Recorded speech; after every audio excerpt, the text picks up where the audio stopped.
What's up everybody, this is GeekyAviseq's and now I'm with the review of the second device from Cricketwireless that I got. It's the Moto E5 Cruise. So I was really interested to see how the Motorola E devices were this year. Last year, as you can see, as you know that the Moto E4 was a pretty good device. It was on sale several times at Walmart for $40, and it was a great phone for $40.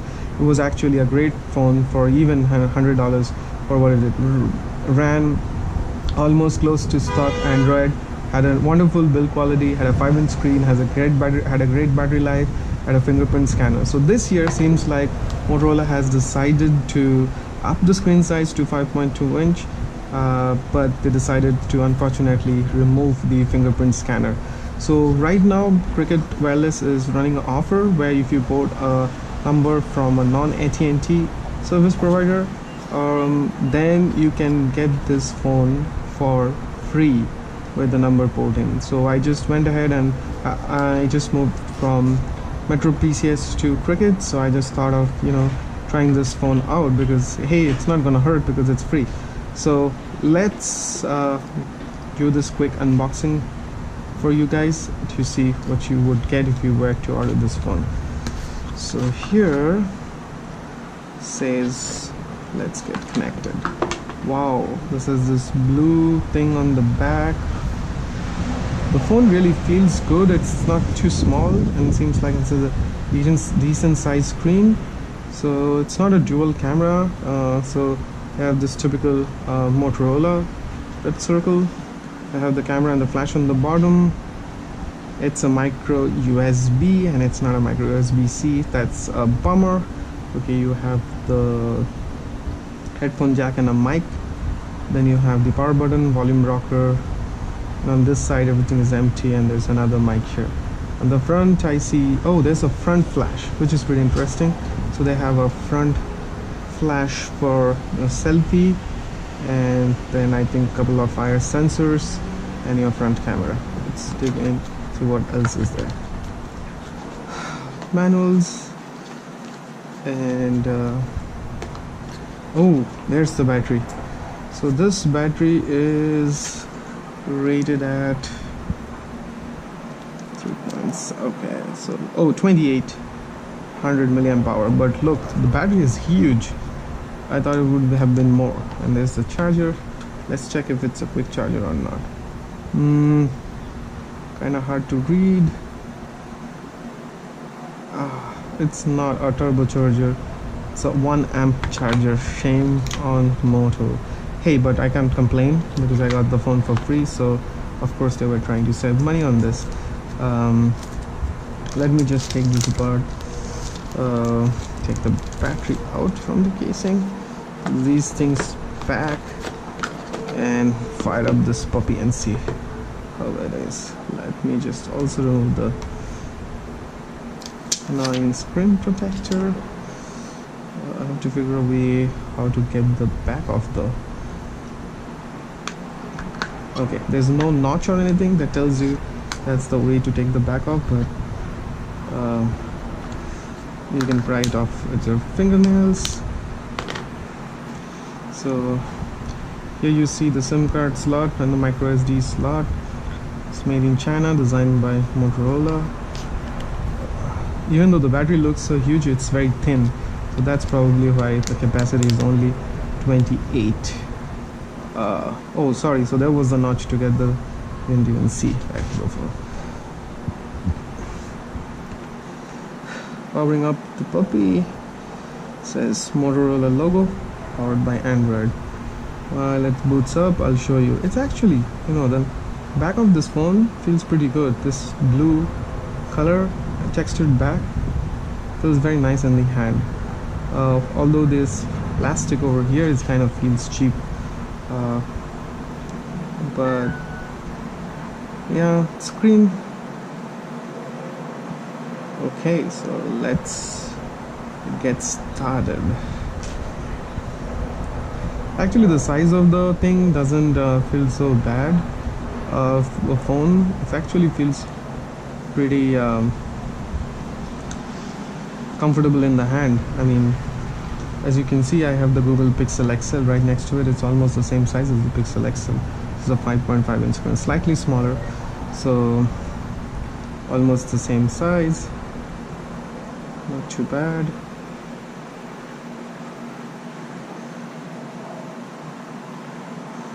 Okay, it says checking for updates, accept and continue.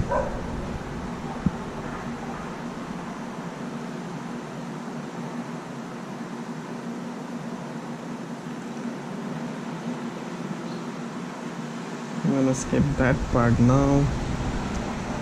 I don't know if it talks about the specs anywhere in this device.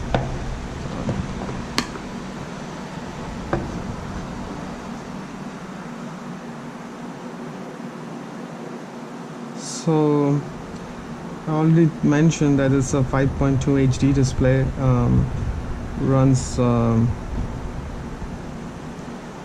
quad-core processor. The front camera is actually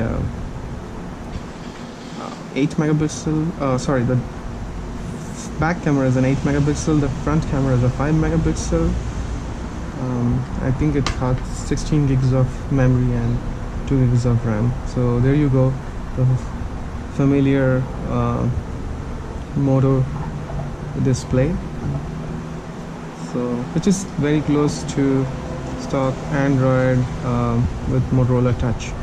So let's see what apps it has. Again, just like the Samsung Galaxy S9, not much of a bloatware except the My Cricket and the Visual Voicemail. I don't even consider the Visual Voicemail app as a bloatware because I mean there's the wallpaper app, and then there is photos. Let's see what's this uploading. Let's see what version of Android. System, smartphone. So it's running Android 8.0.0 and April 1st security patch. So not too bad. I mean, at least many of the last year's Motorola phones doesn't even have Oreo on them. So if this does come with Oreo,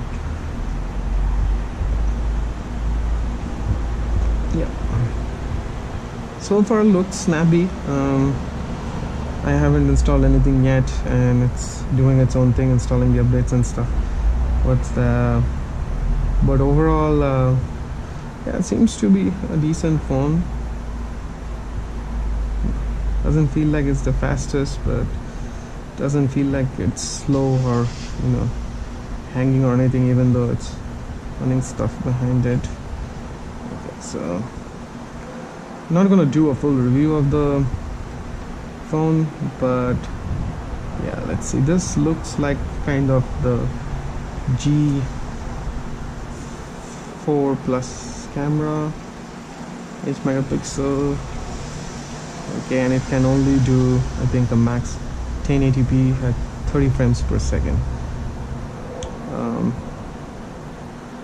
Let me do a selfie. As I can see, not the best amount of details, but not bad either. So let's try to take a picture. Back camera. Yeah. So it's doing a little bit of processing, as I can see. Yeah, the camera is not the greatest, but it doesn't seem like it's too bad. I mean, it would be just okay for your social media stuff. So overall, for a phone that you can get for free from Cricket, this seems to be a very good phone. Like, as you can see, feels nice, doesn't look cheap. The blue textured back actually looks kind of cool. Motorola logo here. Unfortunately, that's not a fingerprint scanner. I wish they had kept the fingerprint scanner over here. Motorola logo also has a front-facing flash, rear 2 gigs of RAM, 16 gigs of memory. Let's go check the memory size here. System.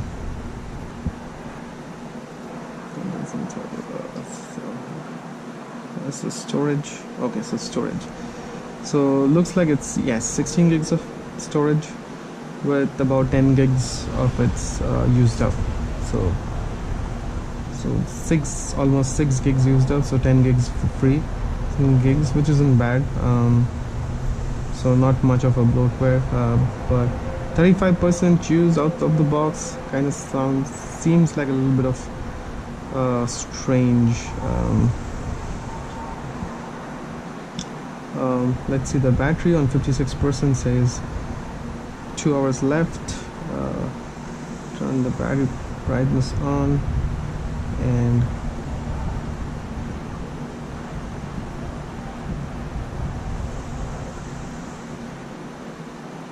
okay, so seems like it's a pretty decent phone, and yeah, I wouldn't mind to get this for free from Cricket for the number port in. And I'm gonna actually use it for a couple of days and kind of do an in-depth review of, you know, how the battery life is, how good the camera is. Definitely not a flagship. This is a very entry-level phone, so I will, you know, rate it against the other entry-level phones, you know, available and overall feel.